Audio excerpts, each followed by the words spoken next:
Right now at 9, it's a high-profile event San Francisco has been preparing for, the APEC Summit now underway in the city. We are live in the city with special team coverage. And on top of the world leaders in the Bay Area right now, the rain could be a special guest this week. We're tracking some showers coming our way as we head into the work week.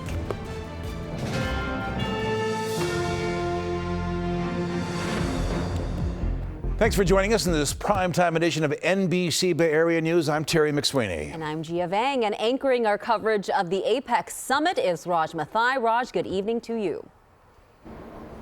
Gia, Terry, good evening to you as well. We are at the Moscone Center. San Francisco, we have been talking about this, has been preparing this for a long time. And tonight, it's finally happening. The high-level meetings are underway. How big of a deal is this? Well, heads of state from 21 different economies from across the Pacific Rim countries, they will all be here with a seat at the table. 20,000 attendees and about 5,000 members of law enforcement to keep it all safe. We haven't had a global event of this magnitude here in the city in nearly 80 years. So yeah, it's a big deal. You're going to hear a lot about APEC in the next several days.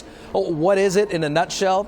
It's to improve trade and commerce between these Pacific Rim countries. So it's interesting to note because what happens here helps determine the goods and the services that we get at home. And what happens here helps determine the prices we pay for those goods and services. So we are off and running. I'll show you what's happening here at Moscone Center. It was a busy day of meetings, really the summit meetings here. A lot of closed-door talks with senior level leaders. U.S. Secretary of Treasury Janet Yellen, along with her counterpart from Mexico. She also met with Australia, Indonesia, and China. And we should note, it's a homecoming for Secretary Yellen. She was a longtime professor at UC Berkeley. She was also the CEO of the Federal Reserve Bank of San Francisco.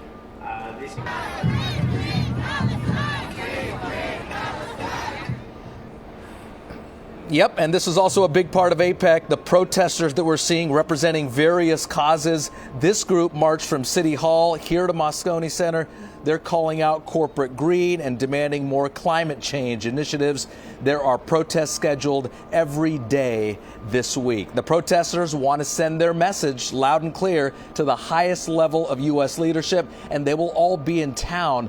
Look at the roll call here. President Biden, Vice President Kamala Harris expected to be here in San Francisco on Tuesday afternoon. Secretary of State Antony Blinken and, of course, Janet Yellen already here. Among the world leaders, China's President Xi Jinping, Canada's Prime Minister Justin Trudeau, the President of the Philippines, Vietnam, and Mexican President Andrés Manuel López Obrador.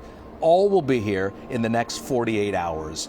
Not just presidents and prime ministers. There are various levels of negotiators and diplomats. I met this evening with the Consul General of Canada based here in San Francisco.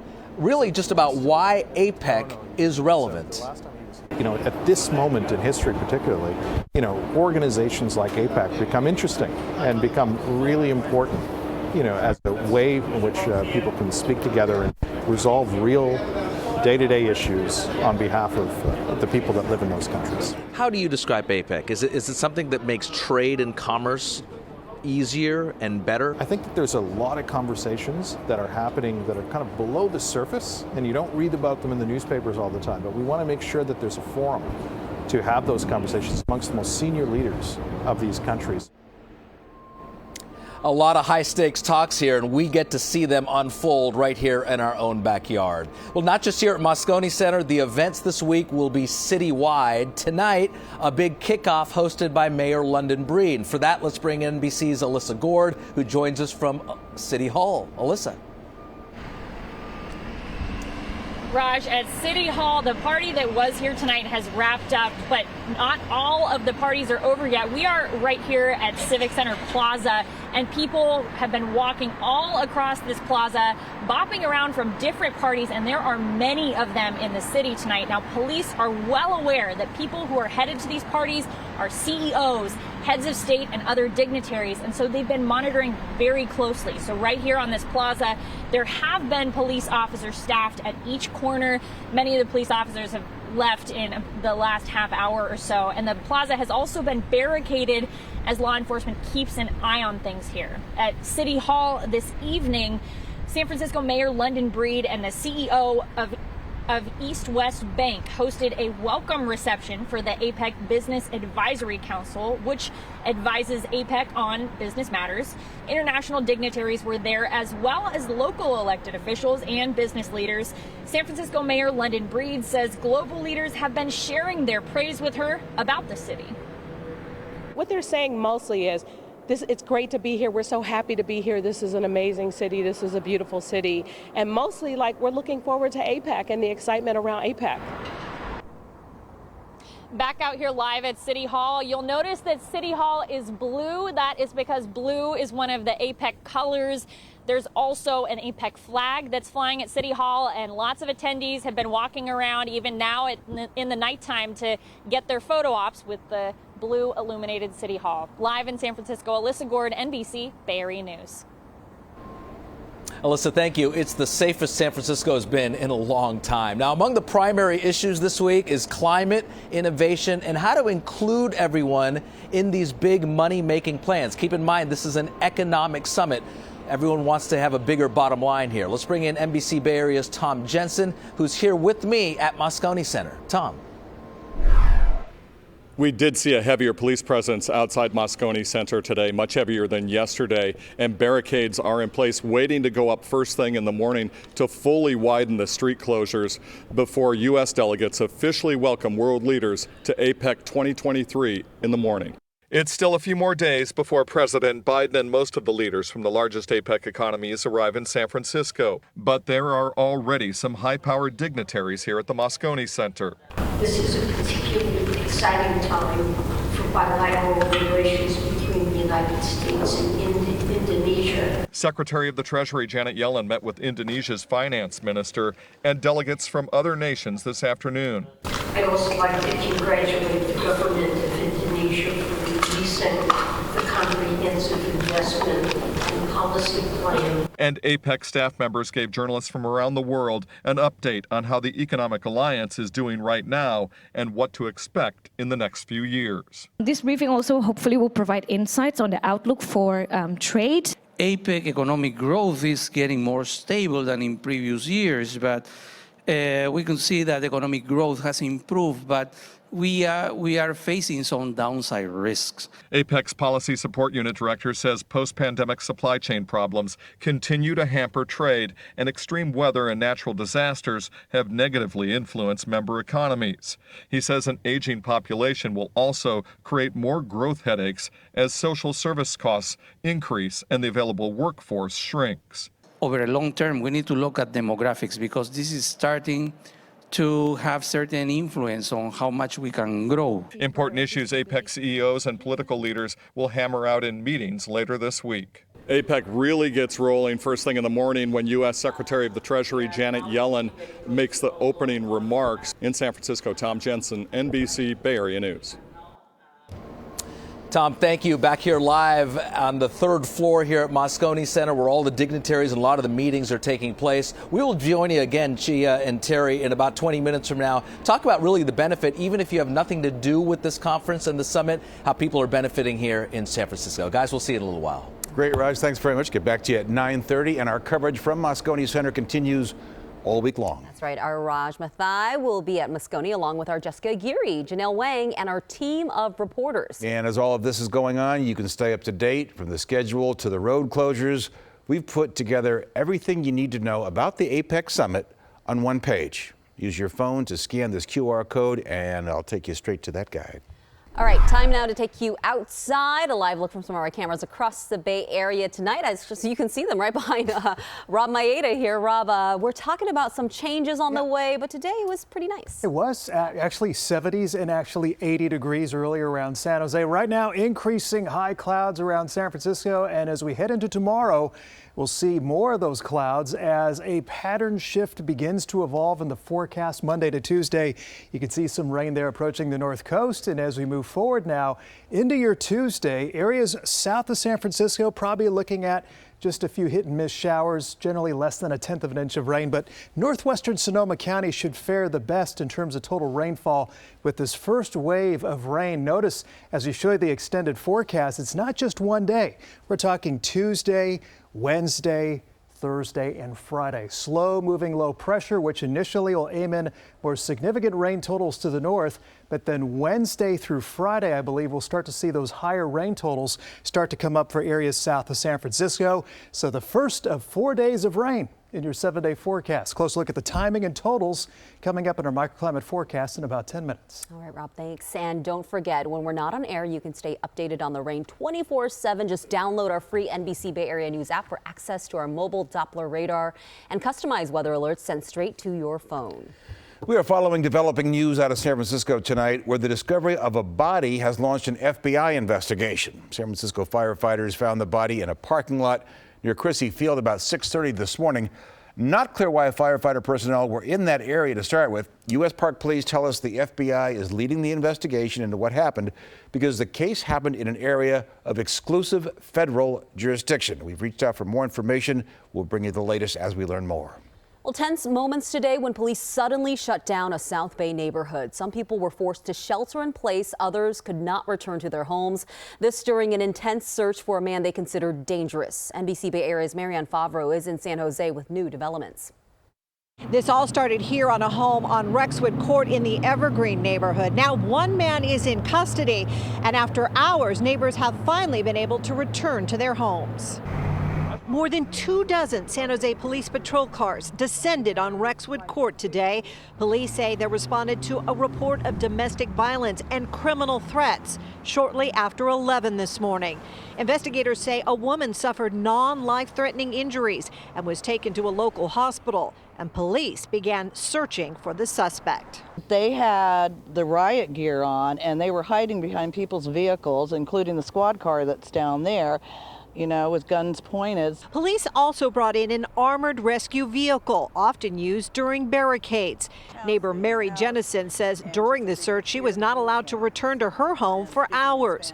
Shortly after 4 this afternoon, police caught the suspect. You could see officers walking the handcuffed man out to a vehicle and putting him inside it. Neighbors say they've had problems with the man in the past and even complained about him to his landlord. There's constant parties, there's constant just belligerent behavior, constant.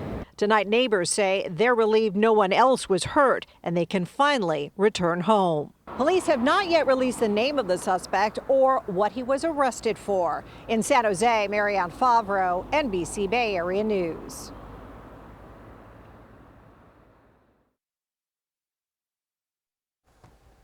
Recently, we showed you how a pioneering North Bay grocery store is using artificial intelligence to catch shoplifters. But that's not the only local tech aimed at stopping non-stop stealing. Yeah, a Bay Area innovation is poised to change the look of stores everywhere. Tonight, consumer investigator Chris Chmura shows us how a new technology solution might simultaneously scare off thieves and welcome back shoppers like you.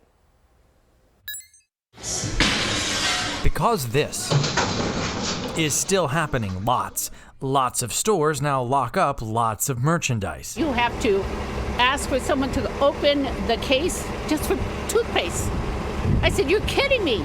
That really has to be an indicator of something is wrong here. Veteran loss prevention expert David Johnston studies theft trends for the National Retail Federation. Retailers don't want to lock up the merchandise. They know that it is an inconvenience for the shoppers. These barriers in stores make it tougher to steal and shop. Customer service needed in aisle 18.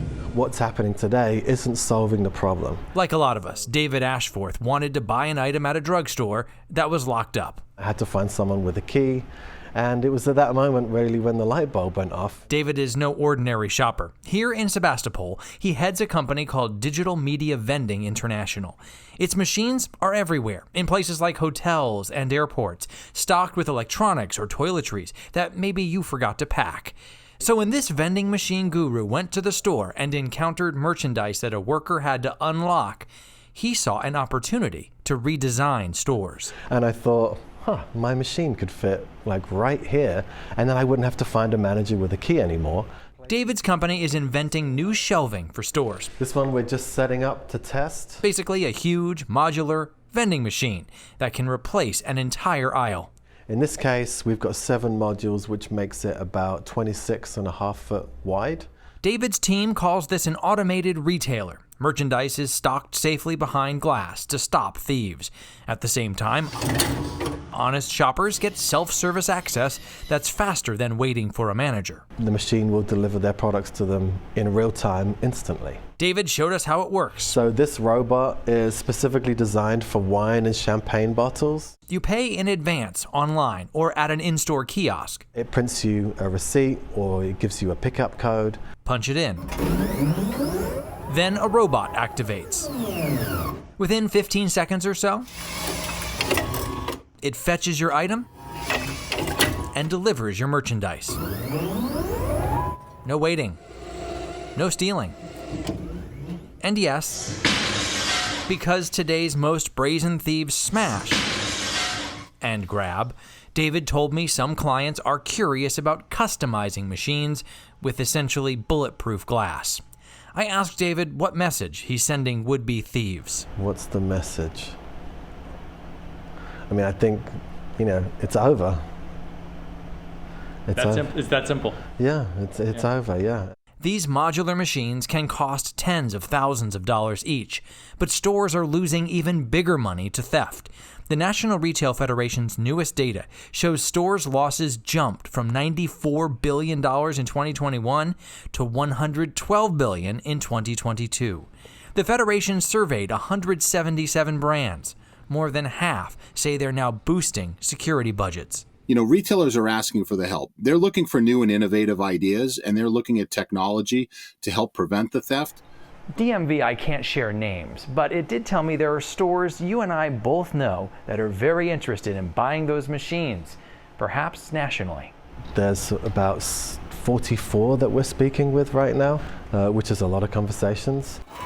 Other companies make vending machines too, but David says his team's the only one targeting theft large scale. So will the store of tomorrow put everything behind glass? And will stores have to limit your choices? David doesn't think so. He estimates just 10% of items make up 80% of what crooks steal. That 10% will be stocked on robotic shelves. The rest will stay on traditional aisles. In a big retail store, you maybe have 50 aisles. Maybe between 1 and 5 of those will be automated. Inside his warehouse, David showed me a prototype wrapped up and ready to ship. It'll land for beta testing at a large chain store with hundreds of locations. This particular retailer wants to move very quickly and make a decision to solve that problem. How quickly will stores change? David expects just a few months until you see self-service shelves stopping thieves and serving shoppers like you. This technology is coming to stores near you. In Sebastopol, Chris Chmura, NBC Bay Area News. Let's take you outside on this Sunday night. A live look from Emeryville towards San Francisco, and it is clear. And I will say to the people who are in town for APEC, what you've seen so far is a great look at the city. Yeah, summer-like look. Yeah. However. Yeah, 80 in San Jose today, which tied a record. Right. Fantastic. 70s around the East Bay, San Francisco. But we're about to unlock some rain chances coming up in the 7-day forecast, starting maybe as early as this time tomorrow night near the North Bay. Right now, 60 in San Jose. Mild conditions after that warm afternoon. Let's show you the Tri-Valley right now. 58 degrees, high clouds, northwest wind at 10 miles per hour into Contra Costa County, Walnut Creek, 58 degrees, and another view of San Francisco. A change now after that gorgeous sunset. Now we're getting increasing low clouds coming in from the coast. 57 degrees there in San Francisco. Now here is the reality check.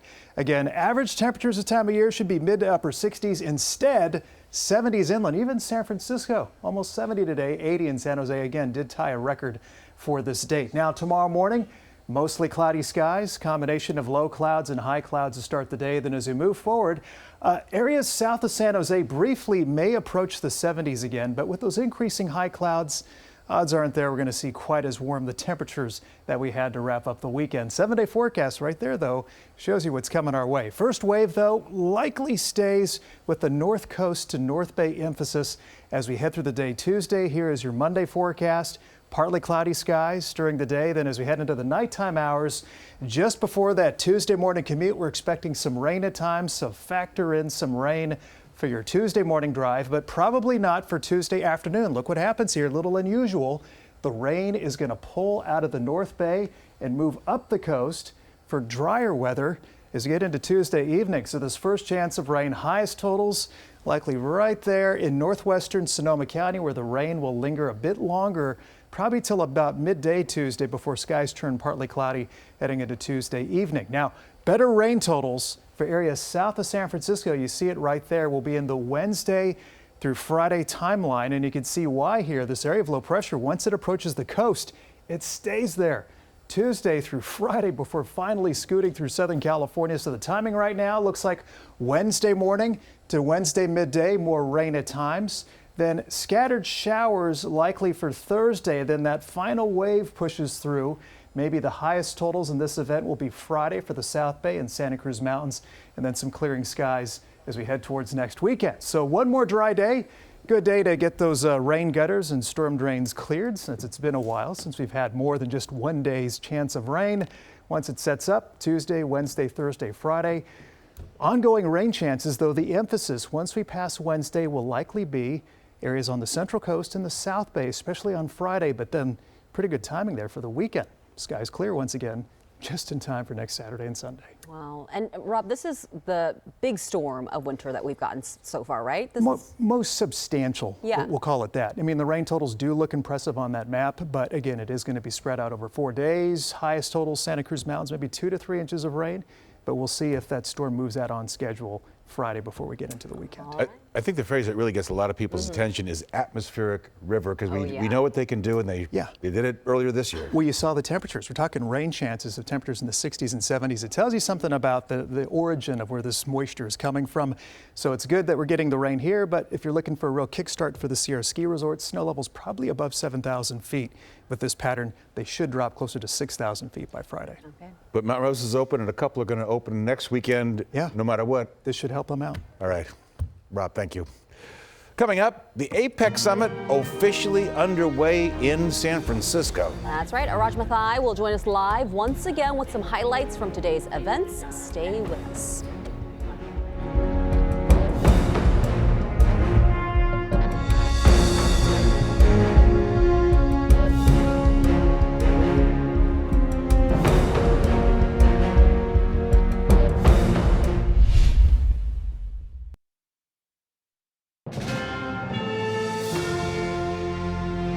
Thank you for joining us on this special edition of NBC Bay Area News. I'm Gia Vang. And I'm Terry McSweeney. The APEC Summit is officially underway in San Francisco. The world is watching. Our Raj Mathai is anchoring our coverage of the summit. Raj, good evening. Terry, Gia, good evening. A lot of talk about APEC, of course, about how the city is cleaner, not as many homeless encampments, and why it took APEC to spur city leaders to make San Francisco cleaner and more livable for all of us. This could be a seminal moment, regardless about all that, in San Francisco's recovery or rebirth. Sometimes it takes these major events to get everyone on the same page, and everyone is on the same page as we kick off this opening weekend. Let's show you what's happening tonight. A lively City Hall, Mayor Breed hosting a kickoff event for just a lot of VIPs. And really, this is what it's going to be like all week long. High-profile parties mixed in with a lot of business. Think of it as Super Bowl week here, except for global politics in the Pacific Rim. This is a time for San Francisco to really shine. As for the business of it all, the high-level meetings began today. Here where I am at Moscone Center, a lot of activity. U.S. Secretary of Treasury Janet Yellen had 4 breakout sessions, separate talks with Australia, Mexico, Indonesia, and China. As for the rest of us who aren't part of this APEC Summit, well, you know what? We are benefiting in a lot of other ways. The streets are clean, and you just feel safe walking around town.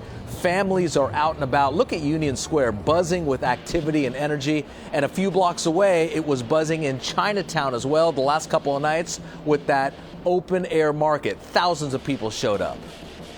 Welcome to Chinatown's night market, right at the eve of APEC. It's so exciting.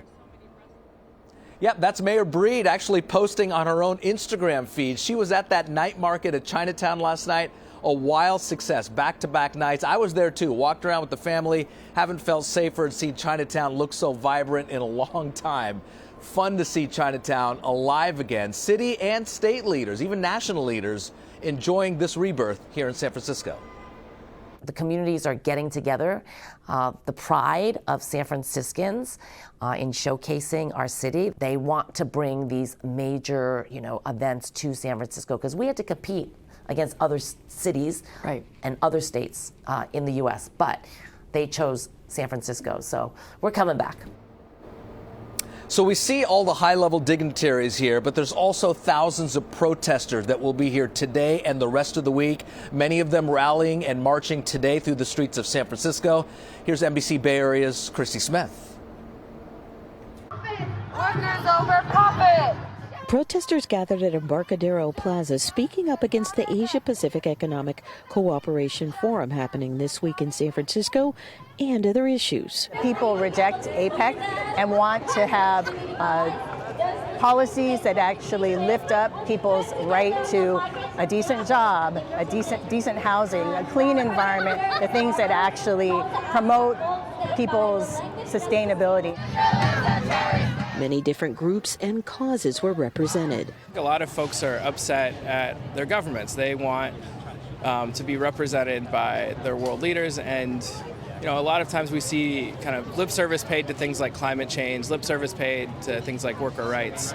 Some said this demonstration aimed to ensure that some of the biggest social issues are highlighted while world leaders come to San Francisco. To the leaders who are negotiating these free trade pacts, you have to stop putting front and center corporate interests. And there were protesters on the Israel-Hamas war.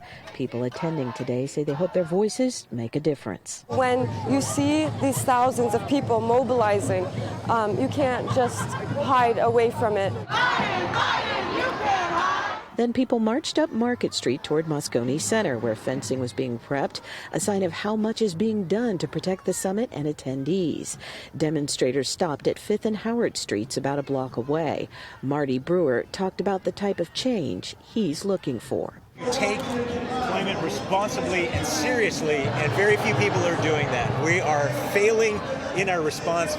It is too little, too late, and we need to step it up drastically. In San Francisco, Christy Smith, NBC Bay Area News. Well, it is part of the Bay Area DNA to have these peaceful protests, and hopefully it stays that way. So bottom line here, if you're coming to the city, working here throughout the week, just note that there will be delays, some unexpected delays, and some very expected delays. Here at Moscone Center, if you can, stay away because it's going to be a mess. Take a look at some of the animations here. Street closures and protesters about a 1-block radius on all sides here at Moscone Center, so if you can, stay away. Also be warned, Nob Hill is a high security zone around the Fairmont Hotel specifically, where President Biden will be staying. You can't get into this area unless you live there. And then on Wednesday, note this, the Embarcadero will be shut down from Battery to Broadway. They're having a high-profile CEO's party there. That is Wednesday. The Embarcadero will be shut down. Also a no-boat zone there in the Bay. And here's a traffic concern for a lot of people who have nothing to do with this summit. Here's a live look at the Bay Bridge from Tuesday through Friday. From Tuesday through Friday, they will close one lane of the Bay Bridge in both directions. This will certainly slow down the commute for a lot of people. So just be patient and just know it'll all be over in a few days, and we'll get some clean city streets out of all this. Gia and Terry, we'll send it back to you. Raj, thanks very much. You're even going to get washed by some of that rain Rob's been talking about. Exactly. All right, Raj, thank you. And our coverage from Moscone Center continues all week long. Raj will be at Moscone along with our Jessica Aguirre, Janelle Wang, and our team of reporters. As all this is going on, you can, of course, stay up to date. Just go to our website, NBCBayArea.com. Click on APEC in the trending bar.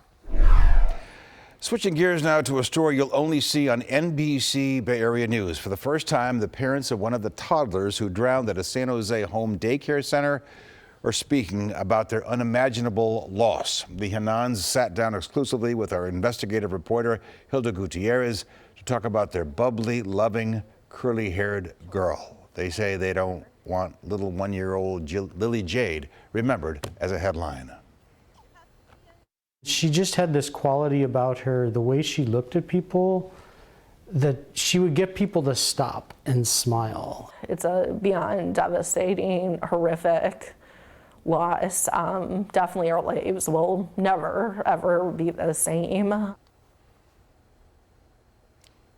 You can watch Hilda's full story tomorrow evening on NBC Bay Area News. That is at 5:30. Now to Washington, D.C. we go. House Republicans have unveiled a proposal to avoid a government shutdown next week. Live look at our nation's capital, where the pressure is on for Congress to come up with a plan to keep our government open. Now, Congress has only 5 days left to figure out how to fund federal agencies and programs before Friday's deadline. GOP House Speaker Mike Johnson is pitching a two-step strategy that does not include budget cuts or aid to Israel or aid to Ukraine. Under his plan, several bills would be funded until mid-January and the rest till February. The White House is slamming that proposal, calling it a recipe for more chaos, pointing to opposition from members of both parties. But political experts say Johnson's plan may hinge on Democrats' support to carry it over the finish line. It looks gimmicky to me, but I'm open to what the House is talking about. The House could vote on Johnson's strategy as early as Tuesday before it advances to the Senate, eventually to the president's desk for a signature. If no plan is approved and a shutdown happens, the military and federal workers will not get paid. National parks will close, but Social Security and Medicare checks will still go out. President Biden now urging Congress to come to a bipartisan agreement to keep the government running. Well, the federal trial of the man accused of attacking Nancy Pelosi's husband continues tomorrow. Thursday marked day one for David DePape's federal case. He has pleaded not guilty to attempted kidnapping of a federal official with intent to retaliate, despite body camera footage of him bludgeoning Paul Pelosi in the head with a hammer. In opening statements, the defense argued that DePape was caught up in conspiracies when he broke into Pelosi's San Francisco home last year. His lawyer said DePape truly thought he was taking action to stop corruption and protect children. Prosecutor told jurors that DePape had been planning the attack for months and he was targeting other officials as well. Paul Pelosi himself may testify tomorrow. Coming up, are you happy with your salary? There is a new study out showing which companies have the most workers who are happy with their pay. We'll tell you about the Bay Area companies ranking high on that list.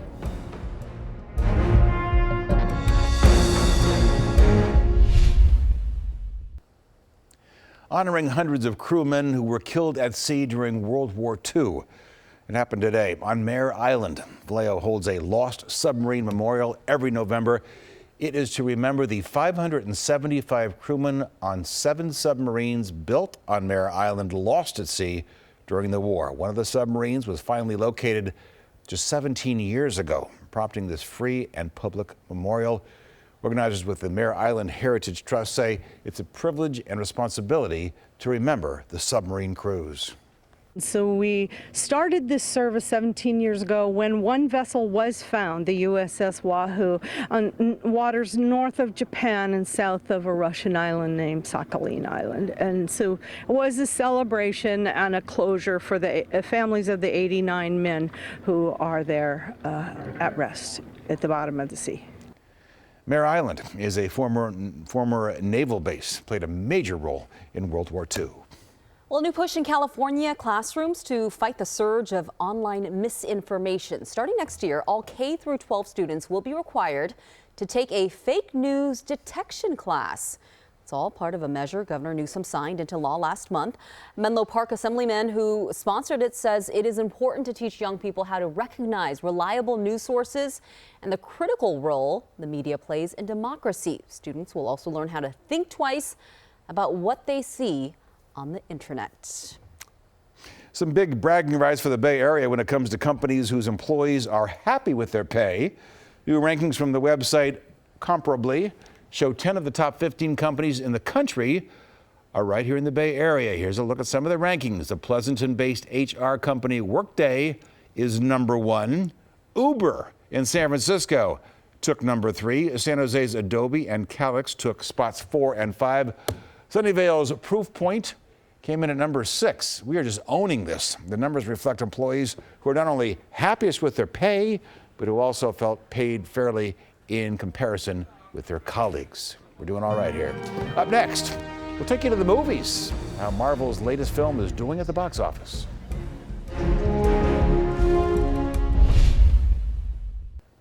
The Elon Musk venture SpaceX continues to push into the skies.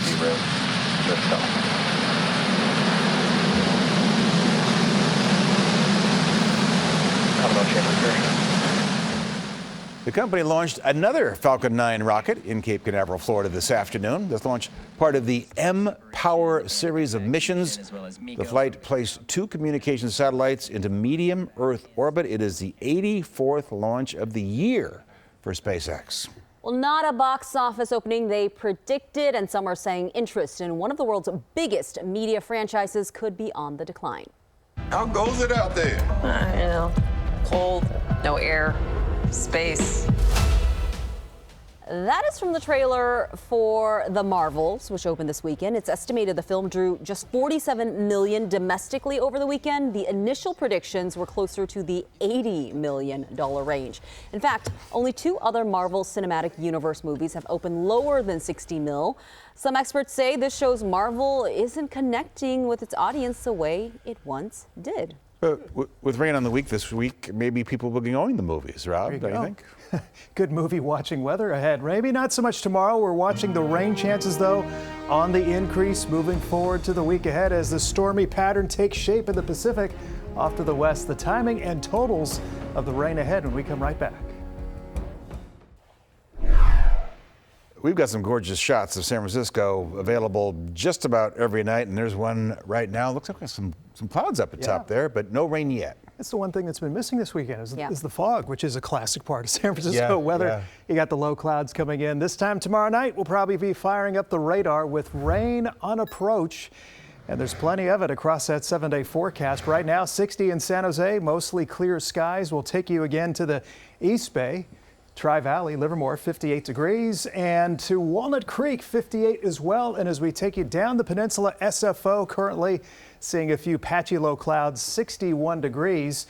Now look at the temperatures tomorrow morning, 40s and 50s, patchy low clouds, a bit of patchy fog coast side and around the inner bay. Then during the afternoon, increasing clouds mainly across the North Bay. We don't think we're going to see any rain through about mid-afternoon of highs tomorrow, mostly mid-60s Bayside, and probably still a few low 70s south of San Jose for tomorrow afternoon. Now, let's bring you up to date where we are in the rain season. Sometimes November, you can think of it as the first quarter of the rain season. So things just getting underway. One of the big 5 months for rain in the Bay Area. But as things stand right now, kind of like being behind in the first quarter, you can see we're missing more than an inch, almost 1 to 2 inches of rain across the North Bay.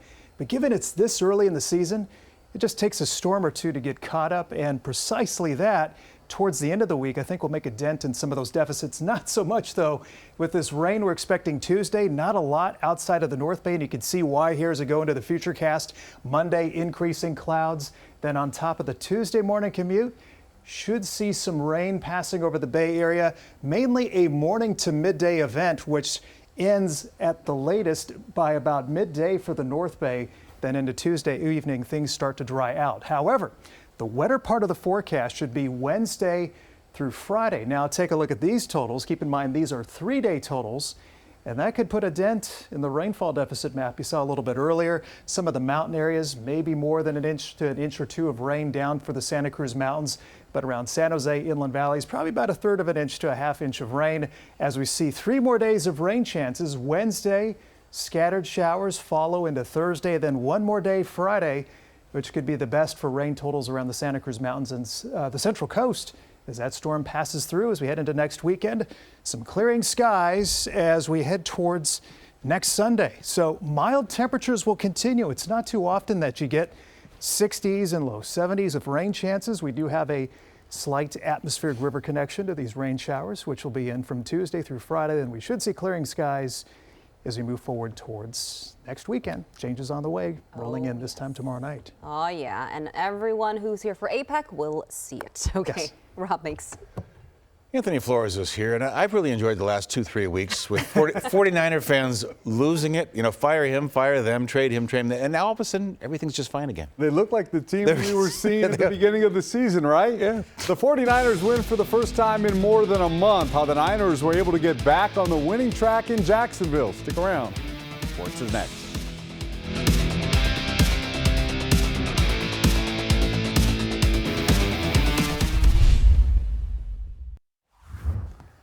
Welcome back. I'm Anthony Flores. They're back. The 49ers snapped their 3-game losing streak with a dominating victory on the road in Jacksonville. All right, this is the move People are talking about defensive coordinator Steve Wilks comes down from the booth and onto the sidelines. I guess it made a difference. It helped the offense on their first possession. Brock Purdy, dangerous throw. No problem. Brandon Ayuk calls it in for the 13-yard score.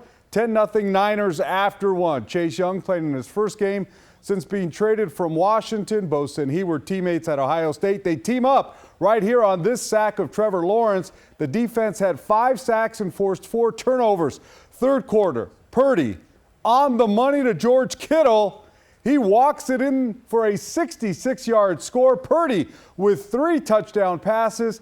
Then the Niners go to the ground. The end around to Debo. He is something to watch with the football in his hands. 23-yard touchdown. The only drama in this one, Christian McCaffrey's league-tying record of 17 straight games with a touchdown comes to an end. They tried to get him a score at the end of the game. Just wasn't going to happen. No big deal. The 49ers are back on track. They beat the Jaguars 34-3. I didn't think we played perfect ball by any means. I thought, which you never do, but I was just happy that the mistakes that we did make, we always overcame. It's huge. You know, when you lose 3 in a row, obviously it's like, man, you want to get back on track. Felt good, you know, putting points up on the board, defense getting stops, turning the ball over. It was just really good team football. Coming out, getting this win on the road against a really good team that's been rolling, really good defense, really good players all around the field. You know, to come out here and get a good win, I think it's definitely what we needed.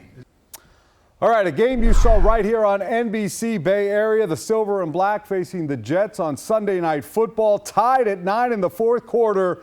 Aiden O'Connell floats it up for Michael Mayer. His first NFL touchdown, the only TD in the game. The Raiders ground the Jets 16-12. Get this, the Raiders now 2-0 with Antonio Pierce as the interim head coach. Now to basketball, back-to-back games on back-to-back nights. Might have caught up with the Warriors. They looked a little out of gas against Minnesota. The first of a 2-game home series against the Timberwolves. The chef was cooking just before the half. Check this out. Curry, how does he get this bucket to go? He had a game-high 38, but the Warriors struggled shooting the 3. The Timberwolves take control in the third period. Anthony Edwards, you are cleared for takeoff. He had 33. Minnesota beats Golden State 116-110. The Warriors' losing streak hits 3 in a row, but head coach Steve Kerr not really concerned.